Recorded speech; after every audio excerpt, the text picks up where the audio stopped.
नमस्कार, मैं हूं उज्जवल गुप्ता और आप देख रहे हैं हमारा चैनल ताजी ताजी खबरें। दोस्तों, आप लोगों का बहुत प्यार हमें मिल रहा है और लगातार आप कमेंट बॉक्स में ये हमसे मांग करते रहते हैं कि हम मुजफ्फरनगर से वो लोग जो अपनी फील्ड के अंदर कामयाबी की उस बुलंदी पर हैं, हम उनका इंटरव्यू करें ताकि आपको भी उनसे प्रेरणा मिल सके। आज इसी उपलक्ष्य में आज हमारे साथ एक ऐसी शख्सियत हैं जो किसी परिचय का मुजफ्फरनगर और दुनिया भर में मोहताज नहीं है। सर, बहुत बहुत स्वागत है आपका। धन्यवाद। हमारे साथ हैं Shri Ram group of colleges के चेयरमैन डॉक्टर एस.सी. कुलक्षेत्र जी। सर, कहाँ से शुरुआत करें आपके साथ और ये कैसे शुरू हुआ सफरनामा? हम शुरुआत से लेके चलते हैं, आप संक्षेप में हमें बताइए। देखिए, बेसिकली मैं एक शिक्षक हूँ, मैं एक एंटरप्रेन्योर हूँ, उद्यमी हूँ जी, बिजनेसमैन हूँ और शिक्षा का प्रशासक हूँ। और यहाँ आप बैठे हैं, मैं एक किसान हूँ। ये मेरा व्यक्तित्व है और विविधाओं में जूझना और सफलता पर और बड़ी सफलता की ओर बढ़ना मेरा जीवन का लक्ष्य रहा है जी। मैं बहुत ही साधारण परिवार से हूँ और मैंने learn value earn, learn earn के सिद्धांत पर अपना करियर बनाया है और मेरी उच्च शिक्षा देहरादून और पंजाब यूनिवर्सिटी चंडीगढ़ में हुई है और मैंने एमफिल और डॉक्टरेट की है। मैंने एसडी कॉलेज मुजफ्फरनगर में लगभग 40 साल पढ़ाया है और कुछ वर्षों तक मैं चौधरी चरण सिंह विश्वविद्यालय में निदेशक दूरस्थ शिक्षा रहा हूँ। मैं चीफ कोऑर्डिनेटर रहा हूँ वहाँ सीसीएस कैंपस में, institute of earth system sciences का चीफ कोऑर्डिनेटर रहा हूँ।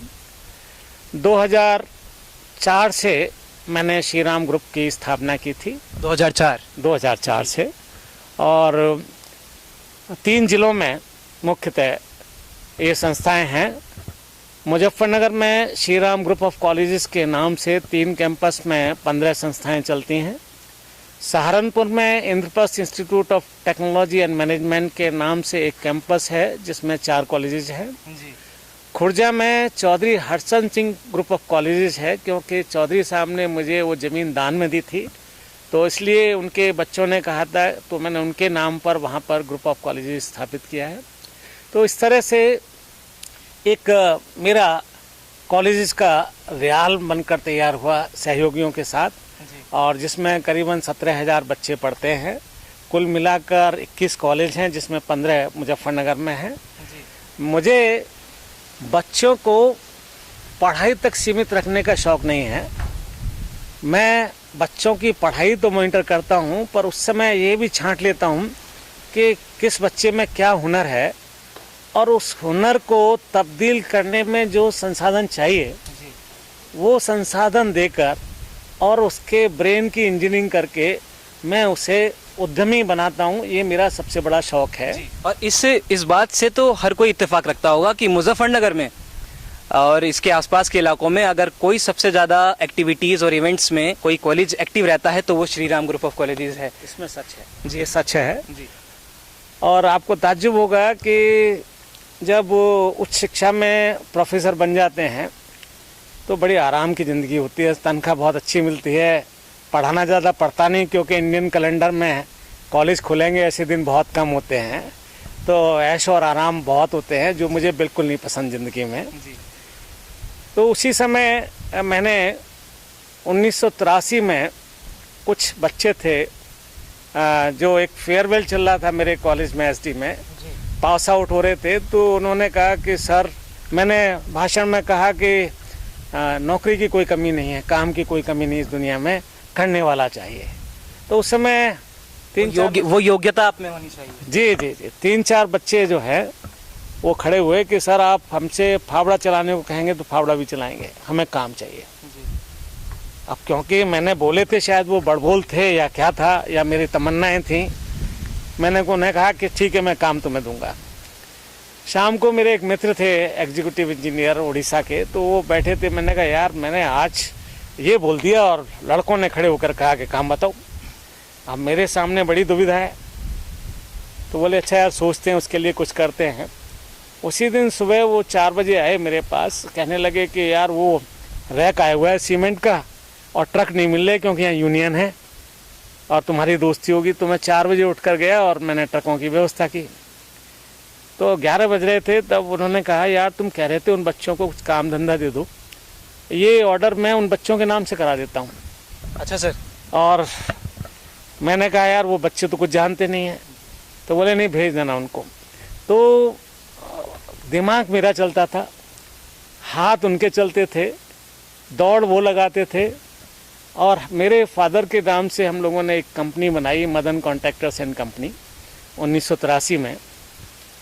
और वो 4 बच्चे उस कंपनी में लगे जी। और हम लोग बहुत मेहनती थे।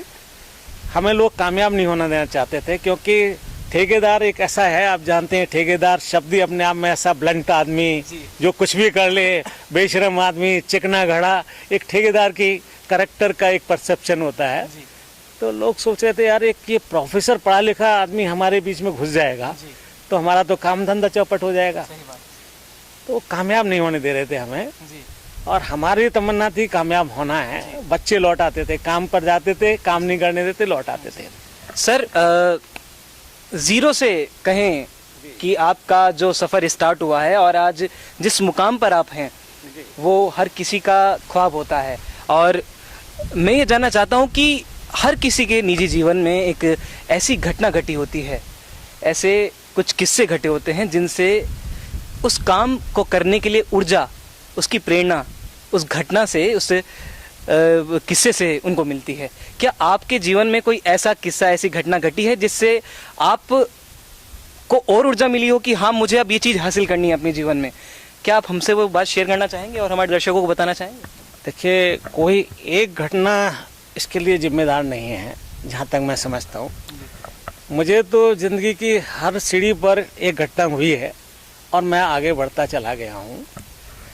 मैं आपको बात पूरी कर दूं यहीं छोटी सी, जो बच्चों के बारे में कह रहा था 1983 के बारे में जी। जब वो बच्चे वापस आ गए तो मैंने कहा मैं चलता हूँ। तो हमें नालियों में पाइपलाइन डालने थी, नाली खुदी हुई थी। मैंने कपड़े उतारे, कच्चे बनियान में हुआ और नाली में नीचे बैठ गया। और मैंने कहा राजेश ये प्लास्टिक के पाइप ही तो हैं, साले आरी से ऐसे कट जाएंगे। वो काटता गया, मैं पाइप जॉइंट लगाता रहा। ऊपर ठेकेदार नाली के खड़े थे, कह रहे थे प्रोफेसर साहब हम आए नीचे।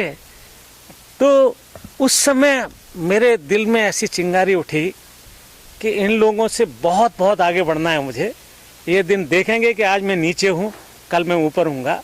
तो उस इंसिडेंट ने मुझे इतना एक्सेलरेट किया कि मैंने वो कंपनी अपने प्रोविडेंट फंड से उस समय 8,000 का लोन लेकर शुरू की थी। और जब मैंने बेटे को इसकी बागडोर, बात है सर 1983 पे, और जब मैंने 2000 में अपने बेटे को सौंपी थी ये कंपनी, तो 35 करोड़ का उस समय टर्नओवर था उस कंपनी का। वो चारों बच्चे आज भी मेरे बेटे हैं, मेरे बेटे से ज़्यादा प्यार हैं, आज भी मेरे साथ हैं। एक दो का नाम यहाँ भी मुजफ्फरनगर में लोग जानते होंगे, देवेंद्र चौधरी उनमें से है, राजेश उनमें से है। तो ये सब उसी 1983 से मेरे साथ जुड़े हुए हैं। और जहाँ तक प्रश्न है कि जुनून काम करने का होना चाहिए।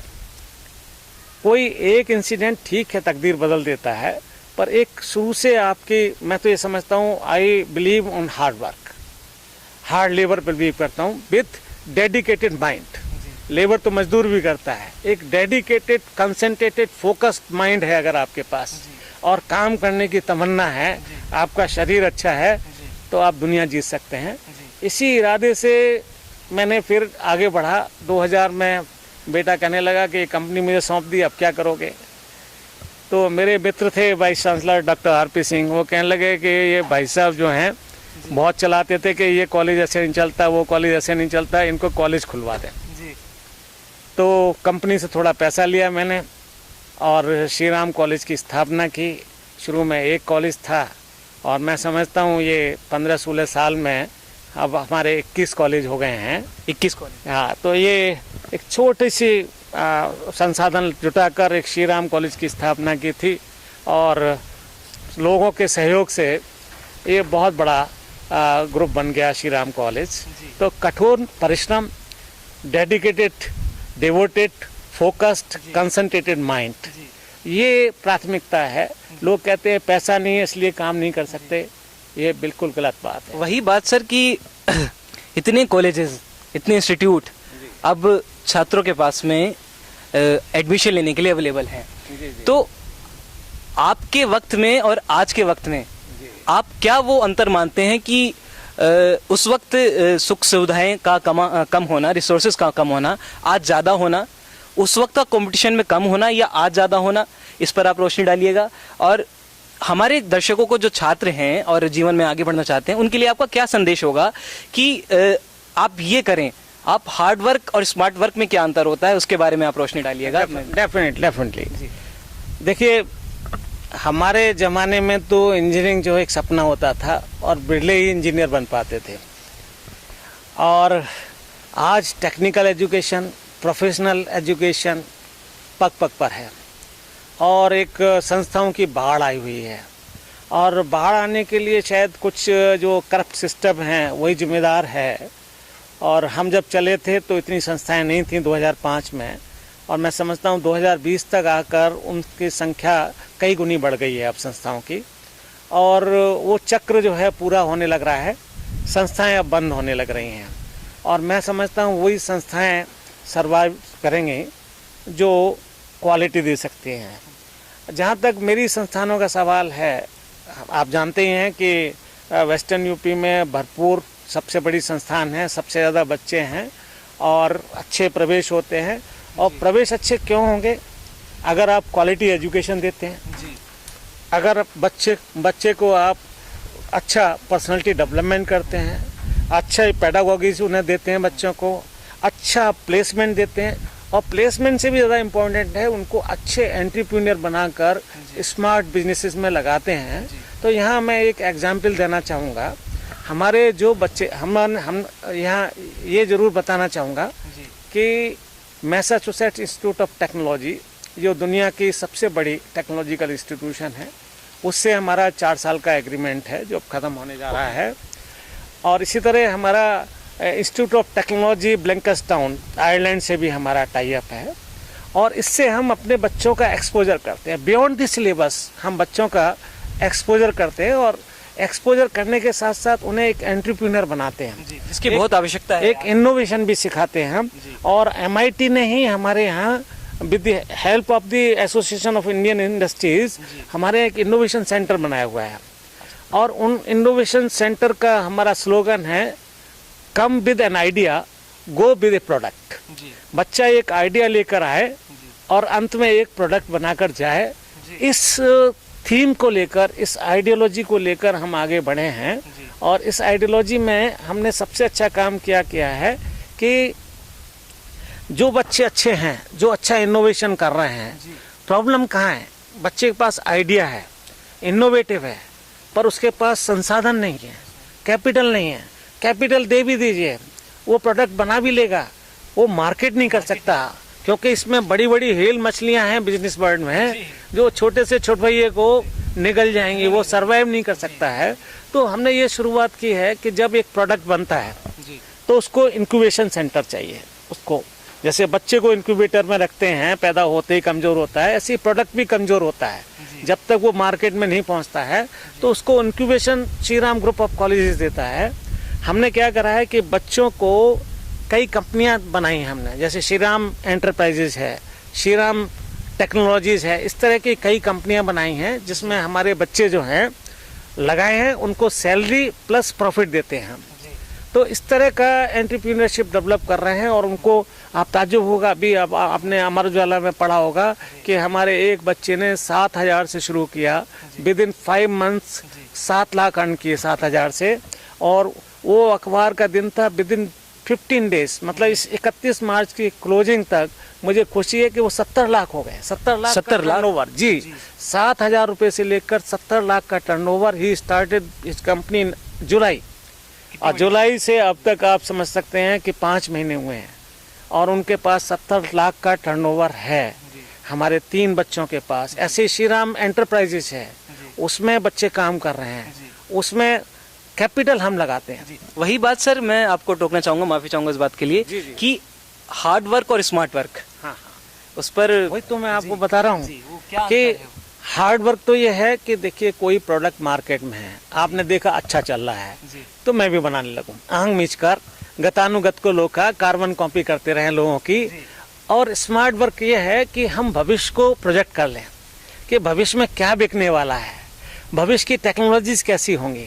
और आज हम अगर भविष्य का प्रोडक्ट बना लेते हैं तो हम बड़ी बड़ी कंपनियों को भी बीट कर सकते हैं। दूरदृष्टि जिसे कहते हैं, दूरदृष्टि, दूर की सोचना है, प्रोजेक्शंस लेने हैं, क्योंकि जो प्रोडक्ट आज क्लाइमैक्स पे है, टेक्नोलॉजी इतनी फास्ट है कि कल वो क्लाइमैक्स पे नहीं होना है, दूसरा प्रोडक्ट उसकी जगह ले लेगा।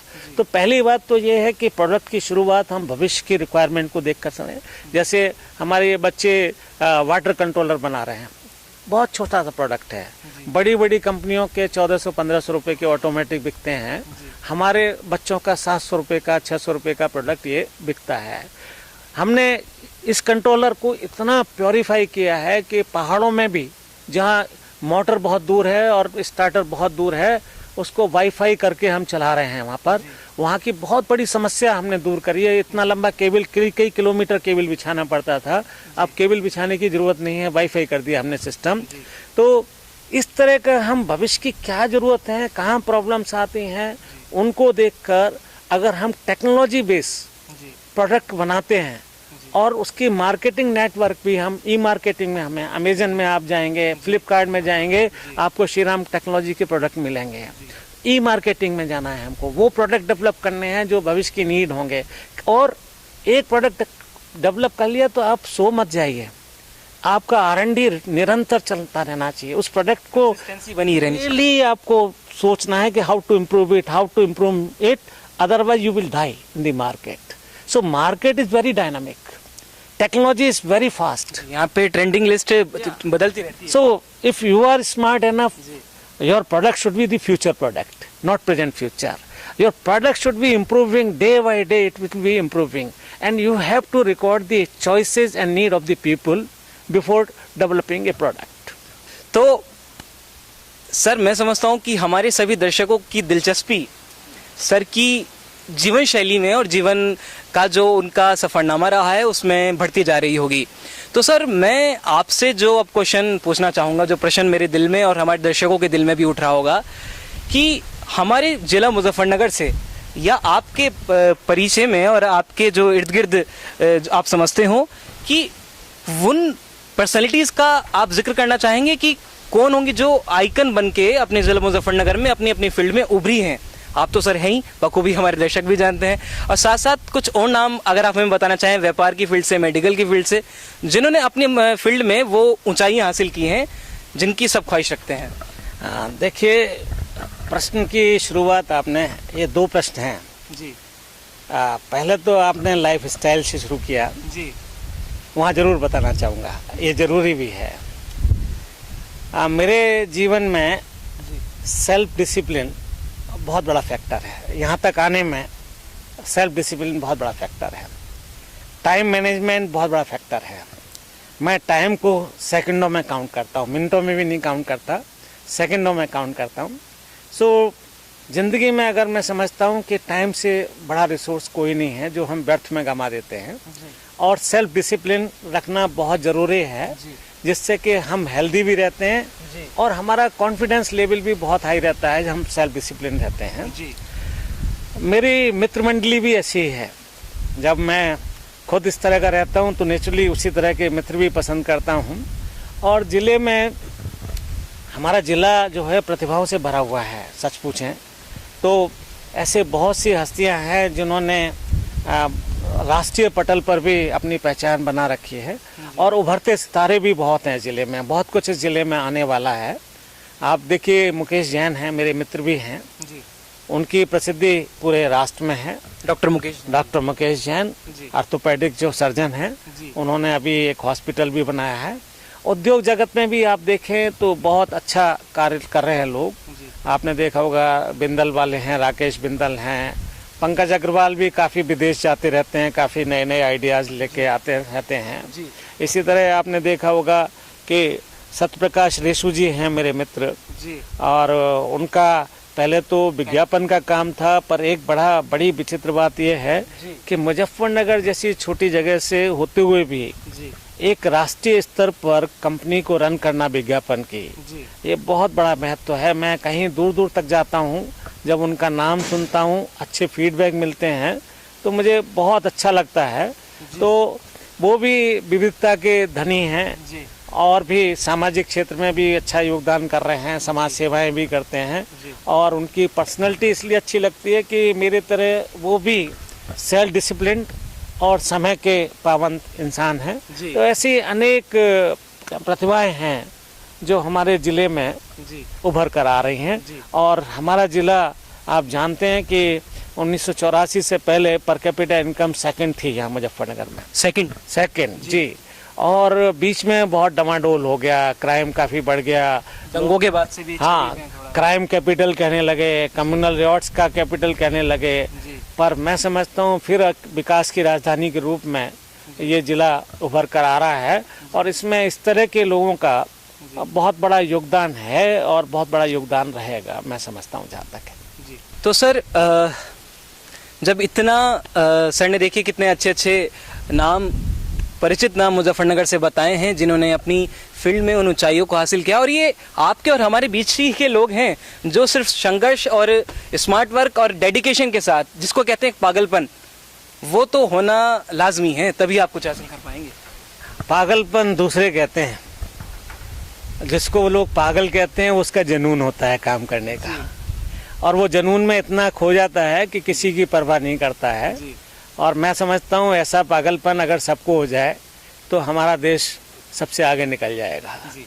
और एक क्वेश्चन जो मैं अभी देख भी रहा हूँ कि लोगों के लगातार मैसेज भी आ रहे हैं, और क्योंकि कई जगह हम ये फेसबुक पे लाइव भी हम हैं इस वक्त, तो राजनीति की दुनिया में आने का मैं बिल्कुल सरल लगता हूँ सर, इसको राजनीति की दुनिया में आने का कोई विचार है, और क्या इस बारे में आप कहना चाहेंगे? देखिए, मैं राजनीति का बहुत बड़ा विश्लेषक हूँ। न्यूज़ कंटिन्यूस 2 घंटे रात को देखना मेरा शौक है जी। मनन करना मेरा शौक है जी और प्रोजेक्ट करना मेरा शौक है, जी भविष्यवाणी करना मेरा शौक है। मेरे दोस्त जो हैं जब इलेक्शन होते हैं तो मेरे से भविष्यवाणियाँ पूछते हैं, वो मुझे सिफोलॉजिस्ट भी कहते हैं मेरे दोस्त। जी। तो इस तरह का शौक है, पर राजनीति में सीधे सीधे जाना मेरा शौक नहीं है। हाँ, मैं अपने साथियों को राजनीति में जाने के लिए दिशा दे सकता हूँ, सुझाव दे सकता हूँ, एडवाइस दे सकता हूँ। और अगर पढ़े लिखे और अच्छे लोग राजनीति में जाएंगे, आज राजनीति का हिंदुस्तान में बेड़ा गर्क इसलिए हुआ है कि बिना पढ़े लोग, बिना समझदार लोग और केवल एक इसको व्यवसाय मानने वाले लोग राजनीति को घुस गए हैं, और उनकी मानसिक पटल भी उसी तरह का है। वो देश की नहीं सोचते, व्यक्तिगत सोचते हैं। और इसीलिए मैं समझता हूँ कि राजनीति में अच्छे लोगों को जाना चाहिए, तभी मोदी अकेला कुछ नहीं कर सकता है। जी। अगर नीचे से ऊपर तक मोदी जैसे लोग होंगे हम, तो देश निश्चित ही एक सुपर पावर बनकर तैयार होगा, ऐसी मुझे आशा है। तो मैं समझता हूँ कि आज का ये इंटरव्यू आप लोगों के लिए काफ़ी उपयोगी होगा। सर ने हर एक प्रश्न का बड़ी बेबाकी से जवाब दिया है। अपने निजी जीवन से अपना सफ़रनामा, उन्होंने शुरुआत कहाँ से हुई, Shri Ram group of colleges की स्थापना से लेके आप कैसे कामयाब हों, से लेके मुजफ्फरनगर ज़िले से कितने लोग उभर रहे हैं और उभर चुके हैं, से लेके आने वाले टाइम में मुजफ्फरनगर कामयाबी की किन बुलंदियों को छुएगा, तक सर ने हर एक बात का जिक्र किया है। तो सर, मैं चाहूँगा कि एक आखिरी संदेश जो आप देश के युवाओं को, देश के जो उभरती हुई शक्ति जिसको हम कहते हैं यूथ को, सर ने बताया कि राजनीति में पढ़े लिखे लोगों का आना ज़रूरी है, तो ही अकेला मोदी कुछ नहीं कर सकता। तो इससे हमें रुझान का पता लग गया है सर का कि भाजपा की तरफ, लेकिन वो सबकी इंडिविजुअल एक पैरामीटर होता है, उस पर हम नहीं कहना चाहेंगे। सबकी आज़ादी है, सबका अपना मन है। तो सर, एक आखिरी संदेश आप देश के युवाओं को देना चाहेंगे कि वो क्या करें जीवन में, विकास के लिए, बढ़ोतरी के लिए क्या करें, और एक आखिरी संदेश जो मुजफ्फरनगर वासियों को आप देना चाहेंगे? देखिए, पहली बात तो मैं भाजपा से नहीं हूँ, मैं मोदी का आदमी हूँ। दूसरी बात यह है कि राजनीति भी एक बहुत इम्पोर्टेंट जीवन का पहलू है। मैं 4 आयाम में विकास मानता हूँ: आर्थिक विकास और सामाजिक मैच्योरिटी, परिपक्वता समाज की, और हम पर्यावरण के लिए सजग रहें, और चौथा पायदान विकास का मेरी नज़रों में राजनीति है। और राजनीति का मतलब है देश के लिए कुछ करना, अपने लिए नहीं। जब हम एक निश्चित प्रौढ़ावस्था में आ जाएं और परिवार के लिए सब कुछ व्यवस्था हो जाए, तो हमें देश की, अपने मोहल्ले से लेकर शहर की, प्रांत की, देश की सोचनी चाहिए। उसके लिए हमें सकारात्मक राजनीति में आना चाहिए और योगदान देना चाहिए। ये हमारी सबकी जिम्मेदारी है, पार्ट ऑफ ड्यूटी है।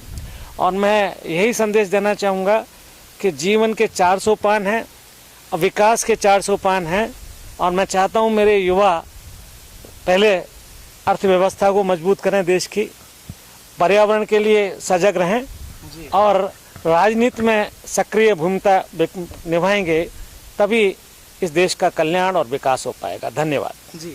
तो देखिए, सर ने सीधा सीधा कह दिया है कि मैं तो मोदी का आदमी हूँ, मैं, और इतना बेबाकी से जवाब देना सर ये आप ही कर सकते हैं। अरे, मैं तो पक्का सिपाही हूँ उनका, जबकि मोदी जी को देखा भी नहीं है, मैंने तो व्यक्तिगत रूप से टीवी में ही देखा है जी। पर मैं जो देश के लिए करता है उसके लिए मैं कुर्बान सर, अच्छे हाथों में है देश की बागडोर? बहुत अच्छे हाथों में है, कभी नहीं रही जी। और आशा भी नहीं करता हूँ, इसलिए ये डोर उनके हाथ से छूटनी नहीं चाहिए। और इन्हीं शब्दों के साथ हम आज का ये इंटरव्यू सर के साथ बहुत बहुत आभार प्रकट करना चाहेंगे तहे दिल से, कि उन्होंने इतना वक्त हमें हर एक पॉइंट को एक्सप्लेन करने में, और आपके लिए, सिर्फ आपके लिए, हमारे दर्शकों के लिए हमको वक्त दिया। सर, इस वक्त हम जहां मौजूद हैं, सर ने जैसे कहा कि किसान और हॉर्टिकल्चर, एक आप के पिछले 20-25 मिनट से आप ये इंटरव्यू देख रहे होंगे तो आपको ये बात एहसास हो रहा होगा कि एक हम पर्यावरण के एक ऐसे जगह बैठे हुए हैं जिसका बारे में सर ही हमें एक्सप्लेन करेंगे। सर, ये किस जगह पर हमें, मैं बताना नहीं चाहूँगा, मैं आपके मुख से ही हमारे दर्शक सुनना चाहेंगे। देखिए, इस समय आप मेरे एक फार्म हाउस के प्रांगण में बैठे हैं जी। और मैं ज़रूर चाहूँगा कि मैं जिस तरह की फूलों की बागवानी कर रहा हूँ, फ्लोरिकल्चर कर रहा हूँ, उस पर भी आप और आपका कैमरा एक नज़र डालेगा तो मैं इसको अपना सौभाग्य समझूंगा।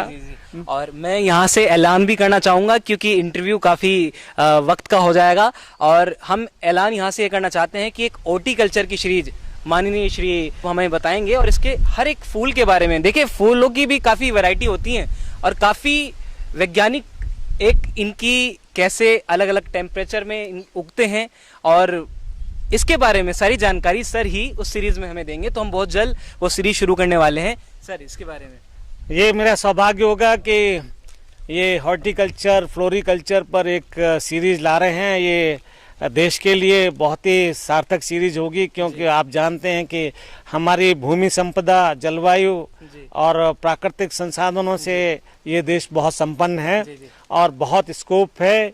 और हमारे मोदी जी भी कहते हैं कि मुझे किसानों की आय दुगनी करनी है, वो सतत प्रयास कर रहे हैं, अनेक सुविधाएं उन्होंने दी हैं। इस फार्म पर भी एक यहाँ पर इम्प्लीमेंट बैंक है, किसानों को हम एग्रीकल्चर के टूल्स किराए पर देते हैं जो सरकार ने स्थापित किया है, और सरकार की मदद से ही हमने ये फ्लोरिकल्चर के 12 पॉली हाउस लगाए हैं। तो निश्चित रूप से वर्तमान सरकार फ्लोरिकल्चर के प्रोत्साहन को बहुत बड़ा योगदान कर रही है, और उसी के फलस्वरूप ये फार्म जो है इतना प्रसिद्धि पा चुका है। तो ये सौभाग्य रहेगा कि मैं आपकी सीरीज की शुरुआत करूंगा, इसके लिए मैं आपके चैनल को धन्यवाद देता हूं। तो मैं समझता हूं कि आज का ये इंटरव्यू अंत करने का हमारा वक्त आ गया है, और सर बस अभी चलेंगे हम शूटिंग के लिए, और दर्शकों को में भी ये उत्सुकता होगी कि और बड़ी डिटेलिंग से हमारे एक बात के बारे में आपको बताएंगे, फूलों के पूरे कहें एक कारोबार के बारे में भी हम आपको बताएंगे, और सर का मार्गदर्शन हमें रहेगा। तो बहुत बहुत धन्यवाद सर। धन्यवाद, और उज्जवल गुप्ता जी को बहुत बहुत बधाई और धन्यवाद। ऐसे यंग होनहार पत्रकार जगत के मेधावी मैं समझता हूँ चैनल चलाने वाले उज्जवल गुप्ता जी को बहुत बहुत बधाई मेरी तरफ से। तो नमस्कार, जय हिंद। हम बहुत जल्दी हॉर्टिकल्चर और इस पर हम सीरीज लेके आएंगे। तब तक के लिए आप हमारे साथ जुड़े रहिए और देखते रहिए ताजी ताजी खबरें। नमस्कार, जय हिंद। भाइयों बहनों, आप में हर कोई व्यक्ति जीवन में विकास करना चाहता है और जो विकास करना चाहते हैं वे हमारे द्वारा विकसित की गई वीडियो को देखकर हमें अपनी राय दें व हमारे कमेंट बॉक्स में अवश्य अपनी राय लिखें जो हमारे लिए अति महत्वपूर्ण होंगे। हमारे YouTube चैनल को अवश्य सब्सक्राइब करें, साथ ही बेल आइकॉन पर क्लिक करें ताकि हमारे आने वाली हर वीडियो का नोटिफिकेशन की सूचना आप पर सबसे पहले पहुंचे, ताकि आपका सहयोग इस देश को विश्व महाशक्ति बनाने में महत्वपूर्ण बन सके। आप सबको प्रणाम। जय हिंद, जय भारत।